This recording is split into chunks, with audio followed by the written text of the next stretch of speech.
Hello, all.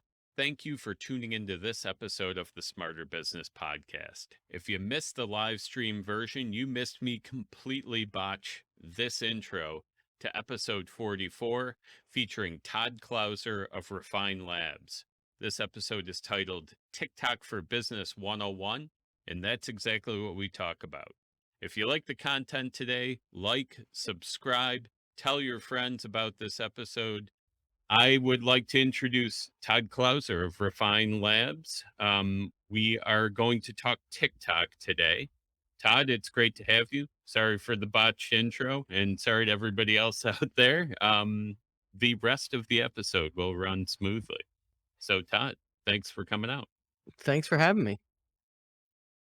And what we're going to start off doing here is maybe give a little bit of your background and let me know how you ended up at Refine, how you ended up doing what you do. Yeah, so my background, I actually started as an SDR for the people that aren't familiar with that, basically a salesperson that does cold calling all day. And I was terrible at that job. I was miserable doing it, but I was fortunate to be in a position where I was the number one employee at that company. So like I had a little bit of say, like when the cold calling we decided it wasn't going well, I had a little bit of say into here's how I think we should shift our strategy. And what I did, and this was back in 2011 when not a lot of companies were doing YouTube. What I did was, okay, instead of cold calling and doing outreach all day, let's create a YouTube channel to educate our audience with the intention that once we educate them, they'll come to our website. Um, so we did that, and we quickly realized that the content that we were putting out and the education that we were putting out on YouTube was actually much more interesting and valuable to our target market than what the original plan for the website was. So we actually switched up the business model a little bit to be more of a like influencer model is essentially what we became, and then we built other things off of that. But that's kind of my intro into content, and then because of that, I was lucky enough to be on like the leading edge of all these platforms as they had their really high organic growth. So like Facebook back in like 2012. And we went to YouTube, Instagram like a year or two later. And then TikTok, been doing that since 2019. So like I've, I've been lucky enough to see how all these platforms have evolved and how they work, since their high organic growth days. So, um, that's my content background. And then I did that for several years and then decided that I wanted to get into B2B. Um, so I started with a company doing a little bit more like traditional marketing, which I wasn't a huge fan of, and I was getting ready to go back into the industry where I came from, and then I saw the opportunity at Refine Labs, and now I get to do all this content stuff as my day to day. So hopefully That's that was too excellent. long winded. No, no, I think that's great, and that's a good rundown of how you kind of get there. And you mentioned something interesting. You were talking about hitting all those platforms as they were ramping up. Do you feel like now, right? TikTok's not brand new anymore, but is there still enough space there for growth for a lot of people who want to get started today? Yeah, absolutely. And I would say there's still room for growth on, I mean, I won't say every channel, but you know, most of the channels that people have given up on as like it being saturated. Like I think a lot of people say that about YouTube. But like I could tell you there's brand new YouTubers every day that are having huge amounts of success. You just have to know how to do it right. The same thing with TikTok. One of the beautiful things about TikTok as a platform is where a lot of these other channels, they serve your content up based on the following that you have. TikTok serves up content based on interests. So if I put out a piece of content and I have, 15 followers, but it's a really good piece of content and a ton of people are interested in that topic, like it can still get millions of views. I had that happen with one of the accounts I manage um late last year. Like it was a brand new account. There was 6 or 7 like actual posts on the account, and like the 7th or 8th video that I put out, it went off for in the beginning, like when I first put it out, I put it out on Saturday morning, and every video before it had 200, 300 views, and then I checked this one like 2 hours after I put it out, and it was at like 150,000 views. And I was filming with a buddy at the time. I'm like, "Holy shit, man, look, this video is like popping off." And I kept checking it throughout the day. By the end of the day, it was at 1,000,000 views. 2 weeks later, it was at 10,000,000 views. And the beauty of that is every video that came before it went from a couple hundred views to a couple thousand views. I gained maybe 10,000 followers off that single post. And every video that I posted after that, like they would get average like 15 to 25,000 views. And then like every 6, 7, 8 videos, you'd have one go for a quarter million. So like the platform serves content based on interest, not based on your following. And that makes it easier to build a following because it attracts the people that are interested in your content. That's very well said, and that's kind of what I've heard is the kind of dividing line there, right? Like they're serving content. It doesn't matter how many followers you have, and it's not as susceptible maybe to that like I don't know, bubble that a lot of people end up in where you hear from the same people all the time. Which I will admit that your videos come up on my LinkedIn feed every day because I think, I interact with it. LinkedIn's like, Neil likes this stuff. Give me, more Todd videos, right? So Yeah, for sure. um And yeah, I'll yeah. say this too, like the a lot of people because of what I just said, a lot of people get frustrated when they don't hit, they put out 10 videos and they're not at 10,000 followers yet. And I'll tell you, like on my own individual account, like I don't have massive amounts of followers on my individual account, and you know, part of that is because when I first started doing TikTok personally, like I wasn't super comfortable on camera, like I had to build that muscle.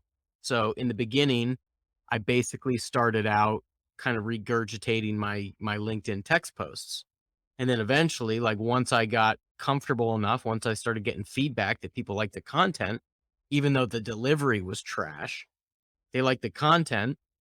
It made me, comfortable enough to start experimenting with entertainment, to start being, just better on camera. So like if you don't hit that immediate, you know, virality in the beginning that people kind of like expect for some reason with TikTok, um, people will tell you like if you don't get a viral video and like 15 videos to like start a new account, like you do that and you're just never gonna be successful. Like it's like any other platform in the sense that you have to put out content, get feedback from your audience, what is working, and also get feedback from the algorithm. That's part of the beauty of TikTok compared to like a YouTube. Like I can get instant feedback the next day, whereas YouTube, like, because I'm putting out daily content and I'm getting those analytics daily. Whereas YouTube, like, I put out a video Monday, takes 48 hours for any metrics to even populate. Mhm. I don't get as much I don't get as much engagement, so it's more difficult to tell.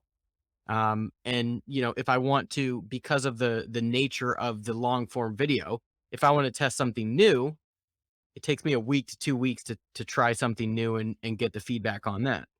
So the beauty of TikTok is I can I can test things in real time every single day to see what works and make my videos that much better, that much faster. So, So that kind of makes me brings up. We'll see if I remember them both before I. But kind of brings up two thoughts.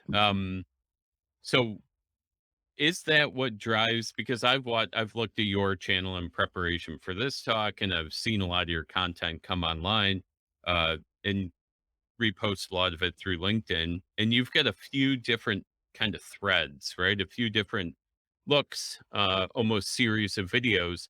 Does Is that why you're taking that approach of having several different series? Do you eventually kill one off if it's not performing, or ramp up on another if it's really getting it done? yeah, so the reason that I do series and, just for the people that aren't familiar with my content, like, for instance, I'll do like, one of my series is called The Worst Marketer in the World. It's basically like a spoof off of the Dos Equis Most Interesting Man in the World commercials. Um, I do one called If B2B Marketing Did. You can, like, plug in whatever you want there, like I've done If B2B Marketing Did press conferences, documentaries, the 5 o'clock news, like, plug in whatever you want there. Um, I did a series where basically, I called it, like, If Movies Were About B2B, and then basically just cut myself into one side of a movie Right. conversation. The reason that I have these series is because when I first got on the platform, um, I I I just viewed a lot. Um, I tried to, like, identify trends and the way that um, like, associated people with content. And what I kind of realized was that, and this is honestly, like, I'll say this is one of the weaknesses of TikTok, um, at least for me, when I scroll through TikTok, um, I will be able to tell you, like, a person or a creator that I really love because I know their content. But there's only a select few that I could actually tell you that person's name. Mm. So, like, when I see a series, I can automatically associate that with, like, the person that's created it. I may not know their name, but after I see that long enough and after I associate the video with that person long enough, like, it starts to click. Whereas when I'm going through TikTok and I see, trends, channels that are like all trends or, you know, audio dancing, audio trends, like the things that people the stereotypical TikTok content, like those pieces of content very rarely make me go to a person's profile to check out more. Like, I may like it in my feed, but, like, I'm not going to investigate more. So, like, the reason that I create series is so I wanna be known as the guy that someone might not say, "Hey, do you follow Todd Clouser on TikTok?" But they might say, "Have you seen the guy who does the worst marketer in the world, Right. you know, spoofs?" And then once you start to build that, like, that's when people start to remember your name and all that. But, like, at least for me, when I scroll the platform, like, it takes me a long time to actually remember somebody's name. Whereas on, like, a different channel, like a YouTube or a LinkedIn, like, I tend, and I don't know why this is, maybe it's just the quickness of the nature of the platform, but when I see I tend to remember people better on other platforms. Excellent. And because you brought up the worst marketer in the world, um, you know what? I'm gonna have people go watch those after the fact, but I will bring up Worst Marketer in the World is a great series that Todd puts out both on LinkedIn, and you can find it on his TikTok profile. Um, he's got a Shia LaBeouf spoof video that I said was the first one that made me laugh out loud when I saw it on the LinkedIn feed, where Todd tries to jump to the moon, which is it's good stuff. And then, yeah, the origin story was another one I've got queued up. If I'll put them in the description of the live stream so people can get to them easily. Um, but yeah, we won't eat up interview time with them today. Um, let's see. I got to work back through my notes here. We got a little organic there, which is good for interviews, but bad for keeping track of what we talked My about. fault. I Uh, got off topic. so yeah, I do want to, I guess, what we're doing today is the Vidwheel Creator Network, which is my video community that we help solopreneurs uh, reach further and talk to the right people and become more efficient in their businesses by utilizing video. That is that group. We do monthly themes, and this month is TikTok. That's why we've got Todd on here. Um, I have a note in here too. I first became aware of you, Todd, when you spoke on a panel with Stephen Pope. Do you remember doing that panel I discussion? That do. was a Yep. couple of TikTokers. Stephen's going to come present for us next week, so everybody can keep an eye out for that. Um, let's see, working through here. So we talked about strategy. Do you have any tips if somebody's brand new on TikTok, like they are not sure what their strategy should be? Maybe they're in a position like you spoke about where they're not like ready to get crazy on camera, but something that could maybe get the ball rolling Yeah, on so TikTok. what I tell people to do, TikTok is dangerous in the sense that it's very easy to just kinda get lost in a scroll, just kinda like a mindless scroll on the platform. So, basically what I tell people to do when they're first starting out is be very mindful and very intentional with how you use the platform. So, like, when you pull up TikTok, basically, I tell people, like, set a timer for, like, 30 minutes and start scrolling, and as you scroll, I tell people to skip any trends, skip any, you know, dancing or things that aren't really the stereotypical stuff again.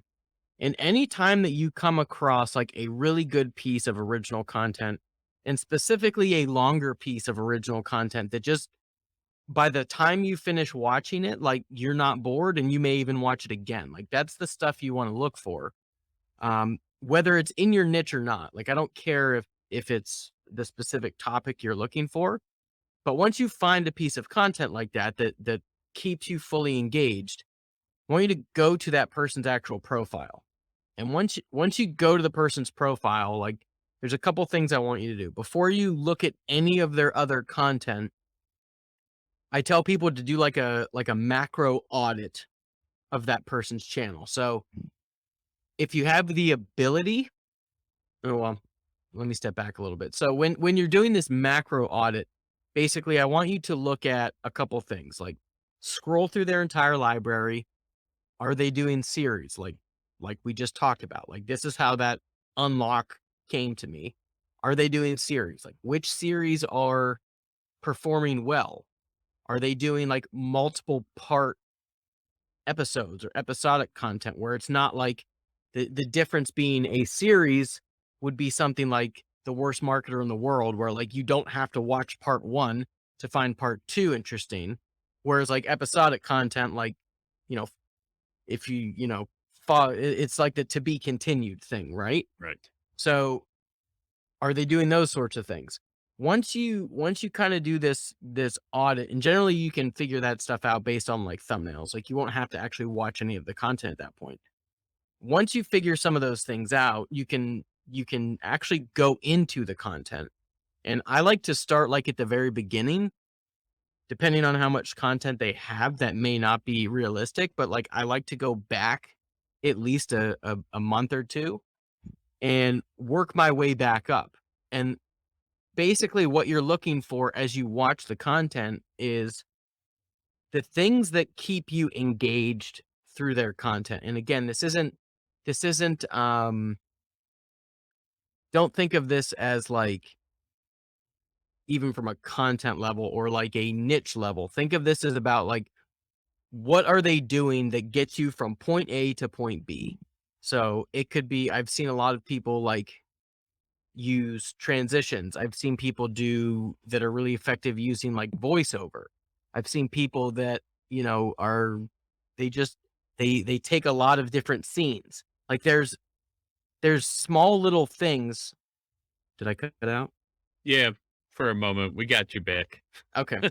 So there's these little things that you'll find when you do this like 10, 15, 20 times amongst different channels that you see like all of these different creators are doing, but they're applying it to their own niche. Like and I don't want people to confuse that with like stealing ideas.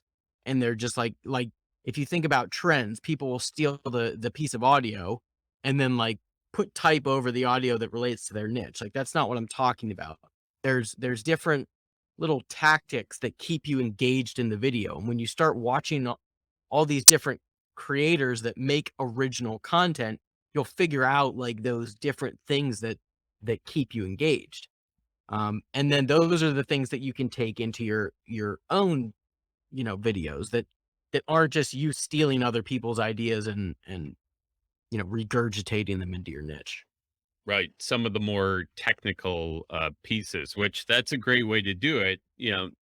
I don't think anybody really has the self awareness. Like, I really like that video, and it's because, but if you line up a dozen of them and you Yep. watch them and you look for similarities, then you're able to kind of pick that out and be like, well, it looks like, I don't know, transitions within every 20 seconds, or, starting a video this way or doing whatever.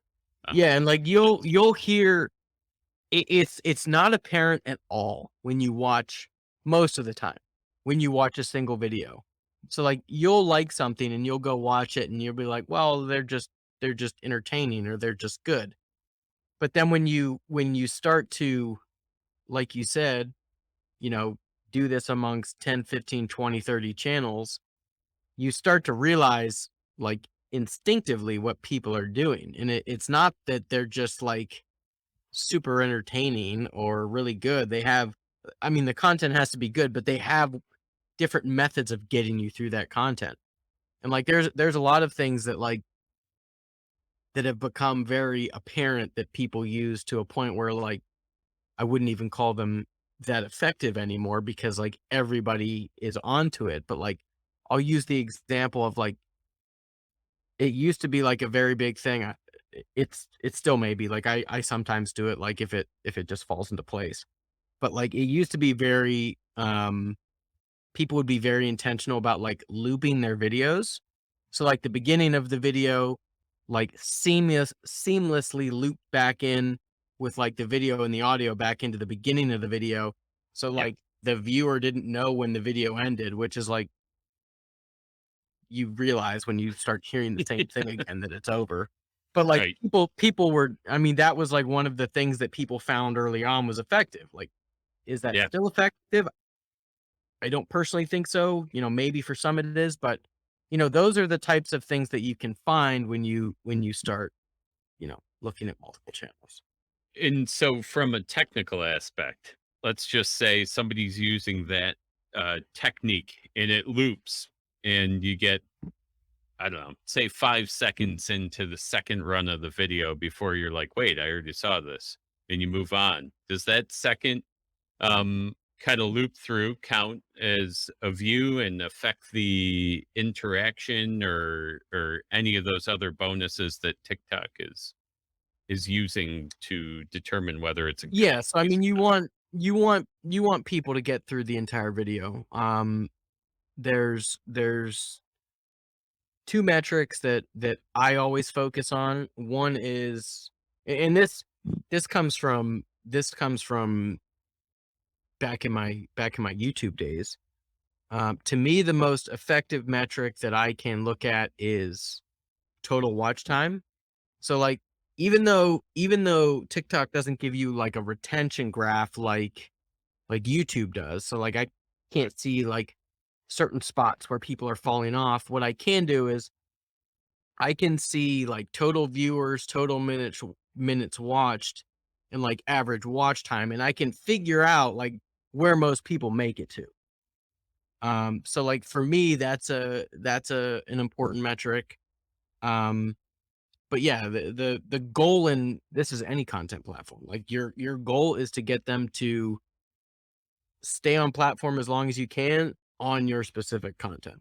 So if you can do that, the ultimate goal is to what I just said, like get them to watch your video and then go into your profile and watch the rest of them. But you Right. know, Go deeper and kind of go from there. Yeah, excellent. yeah. Um, all right, let me check in here and see. We've talked a lot about strategy. We've talked about some of the benefits of TikTok, I think, with quick hit content, and people are able to reach out in a different way because the algorithm's so much different. Do you think there are any other like really obvious benefits to the platform over other video platforms?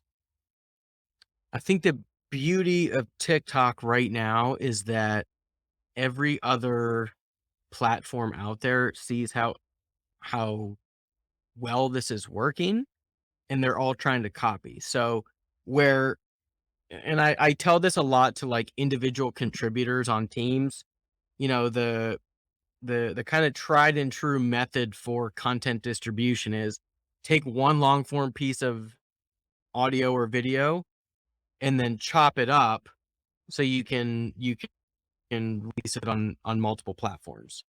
Like that's what I did with YouTube. I would start with a YouTube video. I would chop it up for originally it was Facebook, then it was Instagram, then it was TikTok, then we started doing like behind the scenes stuff for TikTok. That's kind of the tried and true method, but that's a very heavy lift Right.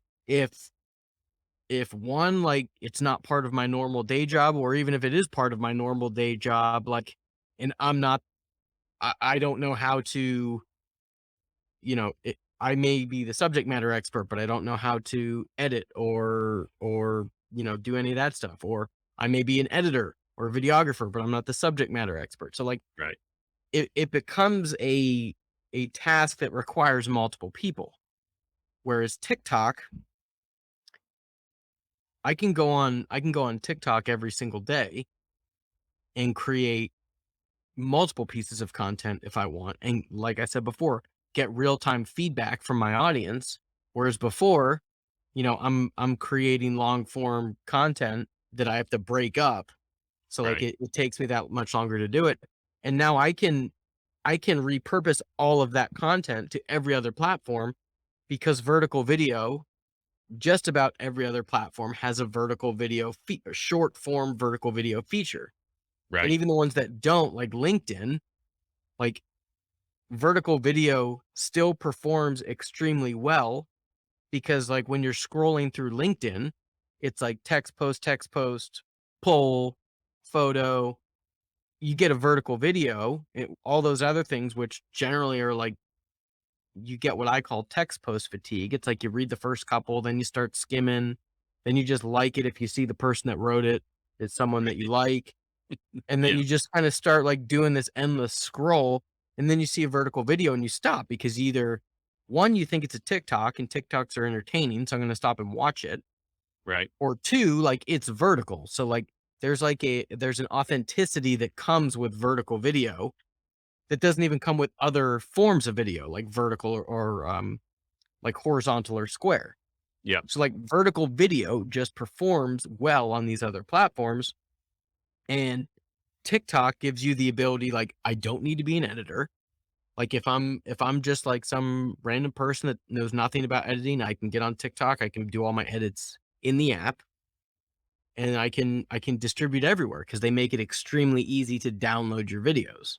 Whereas other platforms like Instagram or platforms like that, like I have to go out and get a different app just to download my Instagram so I can put it somewhere else or take a Right. screenshot or whatever. So Right. TikTok makes it extremely easy to distribute the content that you make there. So that probably answers the question why you'll see a lot of TikTok videos end up on, say, LinkedIn, which is the primary platform that I find myself on. Uh, because it's essentially a one-way street. We all know what it's like putting video on or creating video on LinkedIn as a live stream or whatever. Um, it's hard to get off. So that that all makes sense, right? It's a one-way street. It's gonna Yeah, have TikTok 100% branding on because, it. like, even all these channels that are trying to copy TikTok, like, none of them have good in-app editing. So, like, even if you go, like, I'm gonna say Reels is probably the closest Mhm. in terms of, like, usage to TikTok when it comes to, like, that style of content. Like, if you've ever tried to edit something in Reels, like, the audio selection is terrible, like, the actual editing functionality itself is garbage. Like, when you go to TikTok, it becomes very easy for someone who knows nothing about editing to do it. So, like, if I'm on LinkedIn and I see all these people making successful video content, I don't have to hire an editor anymore. I can go on TikTok and I can do it myself. Right. So it makes what used to be a very heavy lift an extremely light lift for just about everybody. Nice. And that's two birds, one stone kind of thing, right? Because that is becoming an increasingly common thing to see is the TikTok videos ported over to LinkedIn there. So And that's what I tell people, that, my kind of soapbox for the past several months on LinkedIn, not so much lately, but, you know, basically December through, like, April of this year, was basically, like, telling people, like, "You need to get on TikTok, like, you're missing the boat." And, um, the way that because everybody would say, "Well, no, my audience isn't on TikTok. TikTok's a bunch of kids." And, like, all even if that was true, which it's not, like, TikTok audience, like, you can look at the numbers, it's not the case. But even if that was true, what I was trying to demonstrate through my videos on TikTok is even if you don't want to build an audience on TikTok, which some people that they don't, like, I'm okay with that. You can use that platform to make the platform that you're currently using work 100 times better for you. Because when you have a text post, I can read it, whatever, you get the text fatigue like I was talking about. When you have a video post and then you put that same text post on top of it, now I'm hitting everybody who, like, if people don't want to watch my video, they're in their office, whatever, they don't want sound, I didn't put captions, whatever. They don't have to watch my video, but I still put like the educational piece of content on top of it. So if the people who want to read it, like it was a text post, like, they still have that.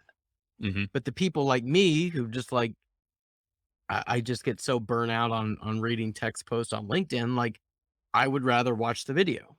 So now you're hitting a much bigger audience. And the beauty of this, and I know I'm getting off on a tangent here, but, like, the beauty of this is before people would always say, like, "Oh, I don't want to do video on LinkedIn because video performs so bad on LinkedIn." Because LinkedIn would use, much Right. like Facebook did back in the day, they would use 3 seconds of watch time as a view. Whereas with a text post, all you needed was the impression. Right. So if I scroll right past it, you still get that as a view. But now and I don't know if they've rolled it out to everybody. It took me like I 3 think months to get it's it. yeah, I think it's mostly out there at this point, to Yeah, so, what like, I've as a creator, you can see your video analytics Yep. on your videos now, and you see impressions versus views. Yeah. And, like, that's powerful because my impressions on videos are way higher than my impressions on text posts. But the funny thing is that they didn't reverse that. So, like, you would think, okay, a view for a video is 3 seconds, an impression is me scrolling by. You still don't get a view for a text post. Like, Right. logically, you would think, okay, a view equals they hit see more, and that's a Yeah. view. But if you look at your analytics on a text post, you still don't get that. It's only impressions. Yes, So and that would you would think that'd be easy enough to pull off, right? If if it was gonna be beneficial. But yeah, that was a huge move that happened recently by LinkedIn, because there was so much confusion over that, and, yeah, like, you know, it's a low bar to be considered a view, right? Like a couple of seconds and 51% or more of the player on screen, I believe, um, is not a huge bar, but once you see it side by side with impressions, you realize how people are just flying down their news feeds looking for yeah. whatever, right? And Whatever. when you look at it compared to a video compared to it, like I try to compare like apples to apples. So like I'll pick like a well performing video versus like for me a well performing text post. Mhm. For me at least, the video impressions are significantly higher. I Yeah. mean, that may not be the case for everybody. If you're known for text post, it may be different, but Yeah. you know, I could see that happening. I've also anecdotally, I haven't put this through the ringer in terms of analytics, but I always find that interactions, right, likes and comments and so on, tend to be higher if you were apples to apples on impressions between a video and a text post. But again, that's just me. So yeah. who And knows? the other thing too, one of the metrics that I like to use to determine if like an individual piece of content is performing well is honestly, I don't really, I mean, to a certain extent, I care about views. Like if it bombs, like that sucks. But like the main metric that I look at is how many people are tagging their coworkers in that message or in the comment section. How many people reshared it? How many like good conversations are being started in the comments, not Right. just like thumbs up or like Right. this was cool. Yeah. How many like legitimate conversations are happening? Like those are the things that tell you like your audience is engaged, they like it, and to me, like tagging someone else or sharing it with a coworker, like that's the ultimate. Yeah. Yeah. And that is such that's a step beyond even the comment, right? Because you're putting Yeah. your own kind of reputation out there, right, to share somebody else's content, and that's really powerful stuff. So, Well, um, and that's also how this sounds incredibly like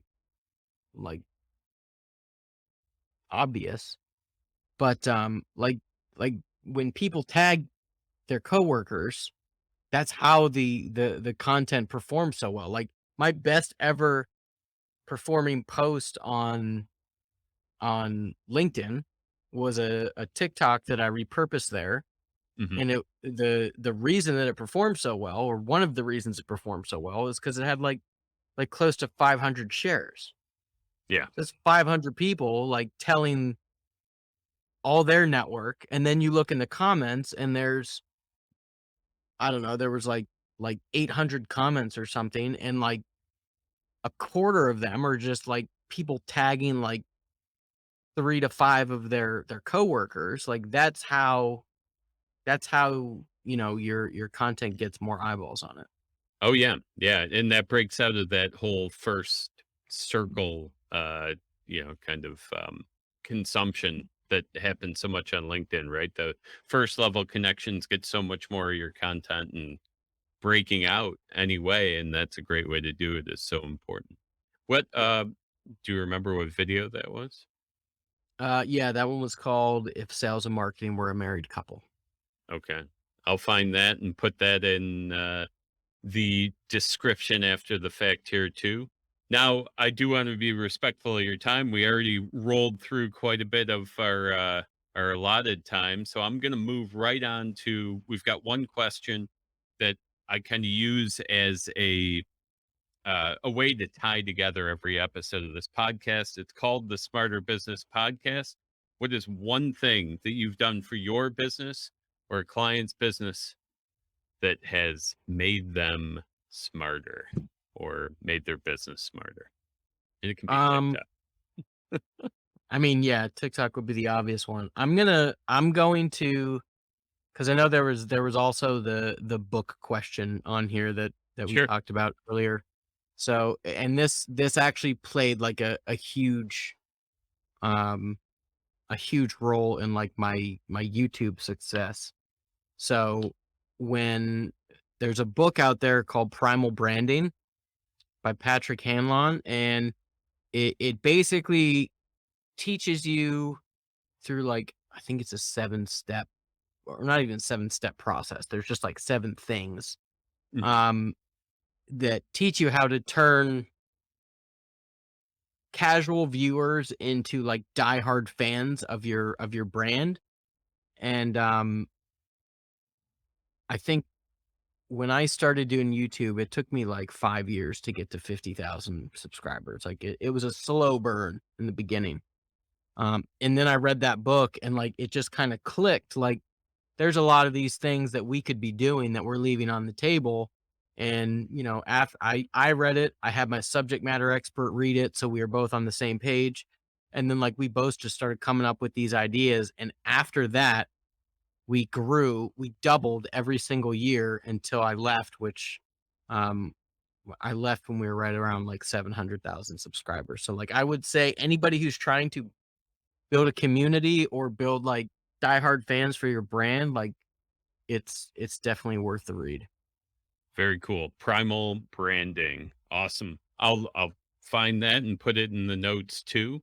And with that, Todd, anywhere that you like people to find you, where can they find your stuff? Where can they find you?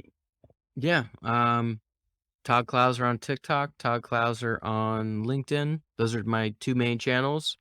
So yeah, feel free to shoot me a DM, ask questions. If you want to do a collaboration, always up for that too. So Awesome. Well, thank you very much for taking the time to chat with us today. Conversation was excellent. A lot of great info on TikTok here. And for anyone who found this episode useful or the information interesting, please, like, share, do all the interaction things wherever you happen to be taking in this episode. And with that, I'll say happy creating to you all and goodbye.